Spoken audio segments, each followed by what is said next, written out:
especially now, sometimes the struggles that I have in my job, I certainly wish that I had.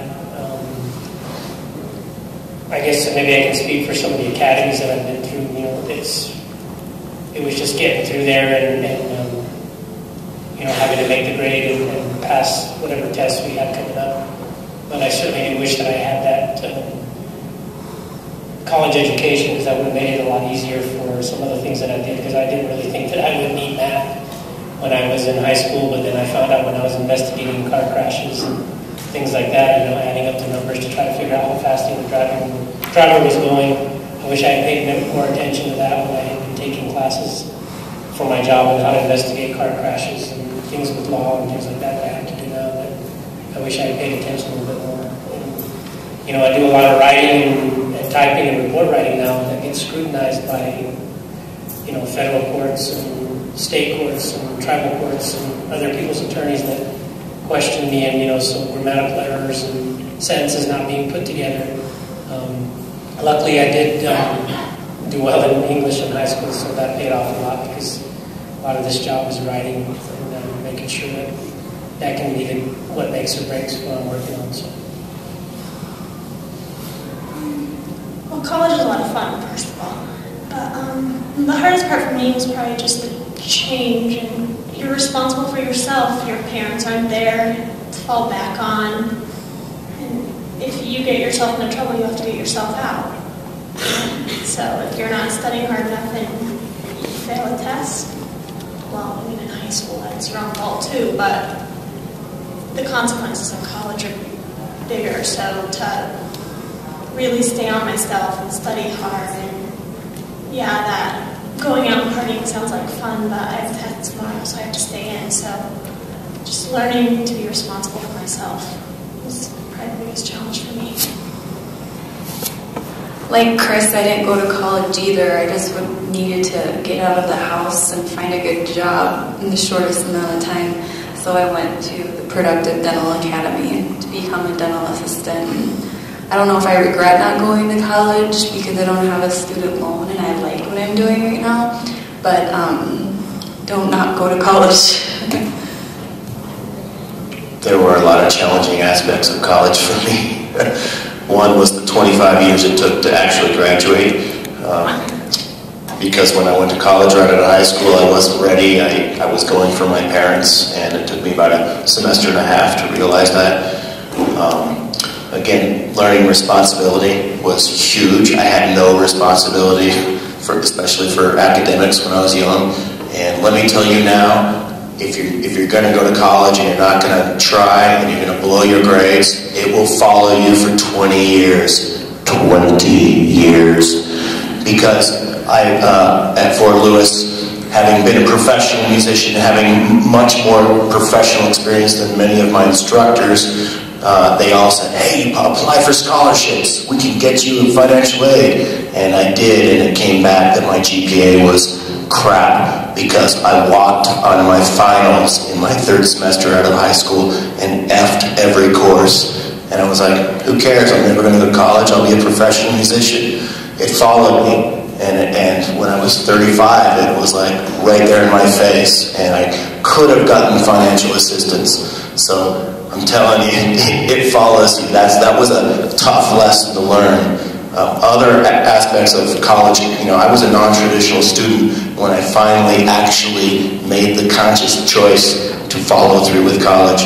And what was really challenging was being older than most of my professors and having more life experience than many of my professors, and still trying to have the mentality of I can learn from these people. That was a challenging, it was ego, and it was a challenging aspect of college.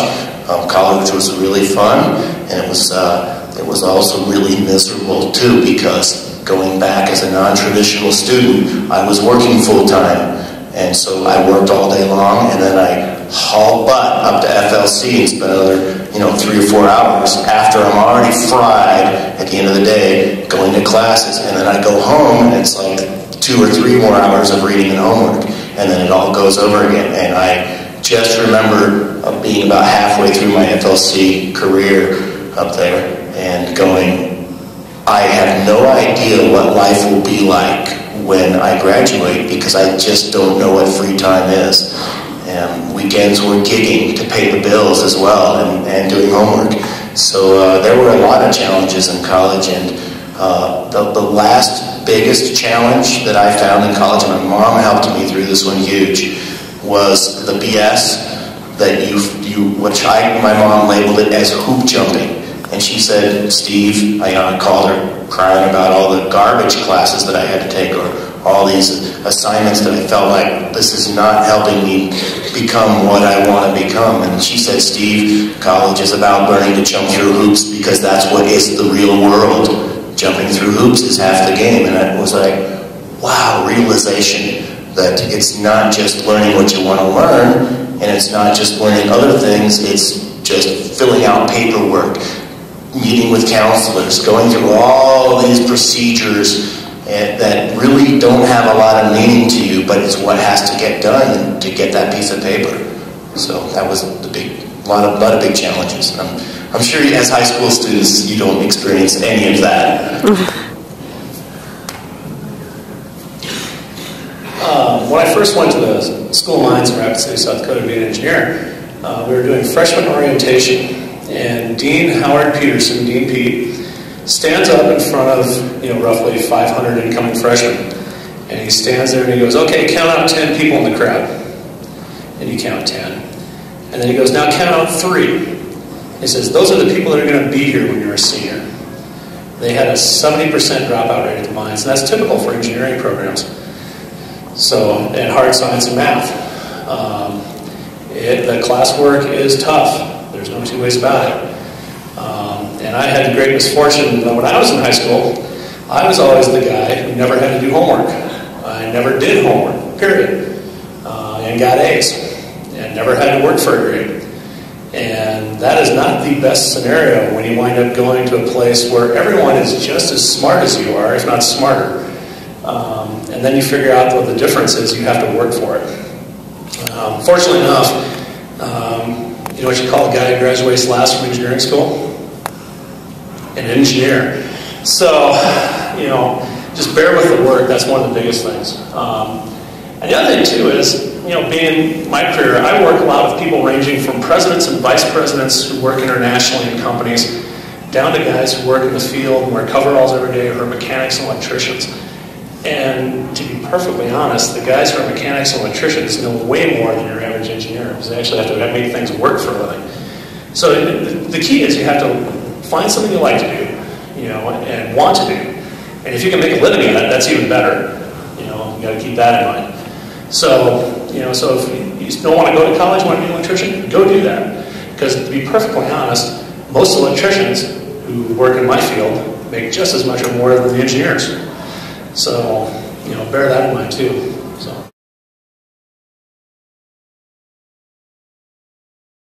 Just like I was saying earlier, math was my worst subject. I thought to myself I really wouldn't need that, but I'll tell you what, in my job and things that I tried for, that's a big important part of it. And unfortunately, I wasn't the best high school student. And looking back at my daughter now, I'm so proud of how she's doing, because she's maintaining good grades and she's doing well in school. And she's not afraid to ask for help when she needs it. She's got issues with math too, and I told her that I'm the worst person to go to for help. So she's doing tutoring and things like that. But I didn't really, take any classes. I'll tell you one thing I did do when I was a younger 22-year-old, 23-year-old in the police academy. I did really well on all my police academy stuff, from tactics to driving to everything like that. And then when I went to the Criminal Investigator Academy in Georgia, I had to do the high-speed driving and stuff again. And I hadn't done that in a while, so I had to do a remedial driving course because I wasn't doing too well. The instructor pulled me aside, and in that academy, you have to pass, everything from the driving to shooting to the wall block and tactics and stuff. And I wasn't going to not make it through that academy because of the driving course. So I spent the weekend out on the track and drove really hard as best as I could, and when the time came for the final test, I was one of the top 3 drivers at the school. So anyway, that was my story. So I struggled in school a lot. I was actually diagnosed with dyslexia in 4th grade. So my mom had to take me to a special school to basically teach me how to read. I didn't know how to read until like 5th grade. And I guess the only fortunate part of that is my parents, we found out that I had a learning disability so early, and since then it hasn't really affected me. But in retrospect, it was a good thing, because when I got to college, I knew how to work, and I was used to doing lots of homework. So it helped me out a lot in college. I was homeschooled from 9th to 12th grade because I was at Denver Public Schools, and the kids were so mean. And I was super skinny, so they always wanted to beat me up, but they were really mean. So when I did homeschool, I could just do it whenever I wanted to, which was horrible because my mom wasn't she really didn't force me to do it at all. So it took me forever to finish, and then when I finished, move out. So I was like, God, I gotta get a job or do something. So then that's when the whole dental thing came on, and it was so hard for me to even just try to complete this course because I didn't want to do it, and I was lazy. Now I like doing what I'm doing, thank God. But no, it was definitely difficult. Yeah. I definitely struggled throughout high school and was totally not prepared the first time I went to college back in the 80s and was referred to remedial classes, and it was kind of a blow to realize that I really had no writing skills, I had no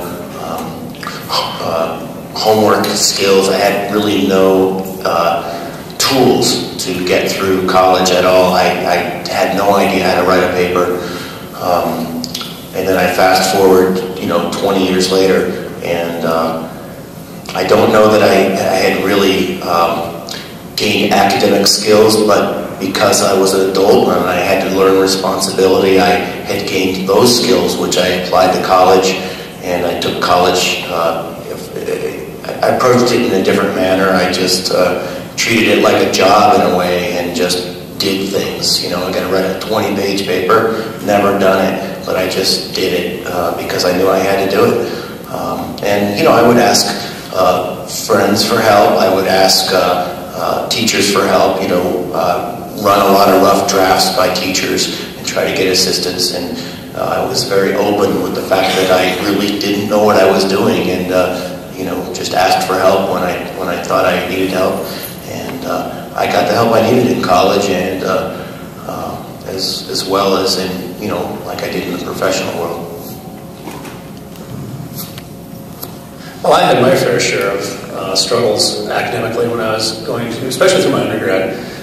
Most of them were self-inflicted of various types, which is something that everyone has to go through to a certain amount of time.